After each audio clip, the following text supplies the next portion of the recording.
Stage రావడం కారణం sir వాళ్ళంతా Chowdary sir, Jagan sir, Venkatesh sir అంతా, నరేంద్ర నాకు ఫస్ట్ ఇక్కడ స్టార్ట్ చేయించాడు ఇండియా అంతా కోచింగ్ అంతా బాస్కెట్బాల్. దాని తర్వాత జగన్ సార్ దగ్గరికి వెళ్ళి అంతా అక్కడ కోచింగ్ తీసుకున్నాను. నేను ఇలాగే ఇండియాకి ఆడి బాగా నెక్స్ట్ టైం కూడా బాగా సెలెక్ట్ అయ్యి ఇలాగే పేరు నిలబెడతాను ఆంధ్రప్రదేశ్ కి మాటిస్తున్నాను. Thank you. ఈ అబ్బాయి గత 5 సంవత్సరాల నుండి ఇండోర్ స్టేడియంలో సాయిబాబా కలర్లో కోచింగ్ తీసుకొని ఇప్పటికి ఒక 10 మన ఆంధ్రప్రదేశ్ నుండి 10 స్టేట్స్ ఆడి ఇప్పటికి first time Indian camp select అయ్యి క్యాంప్ లో ఈ అబ్బాయి సెలెక్ట్ అయ్యి శ్రీలంక పోయి SABA కప్ అని గెలుచుకొచ్చారు. సెకండ్ దీని తర్వాత మళ్ళీ 25 తేదీ నుండి సెకండ్ క్యాంప్ ఉంటుంది. మళ్ళీ ఇండియాకి ఈ అబ్బాయి సెలెక్ట్ అయ్యాడు. దానికి సంక్రాంతి చెప్తూ వాళ్ళ తల్లిదండ్రులను ప్రోత్సహించడానికి వాళ్ళ తల్లిదండ్రులు చెప్తున్నాం.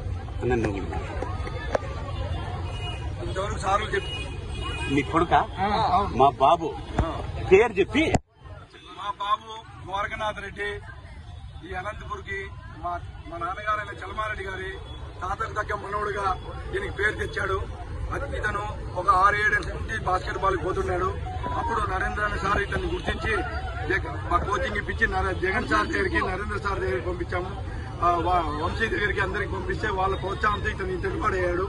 ఈ రోజు 10 నేషనల్ ఆడి ఈ రోజు ఇండియాకి సెలెక్ట్ అయ్యి శ్రీలంకకు పోయి అక్కడ దిగ్విజయంగా చేసి ఏషియా కప్ గెలుచుకొని ఈ రోజు అనంతపురికి ఫస్ట్ గా భారతదేశం నుండి రావడంతో భారీగా ర్యాలీకి నిర్వహించారు.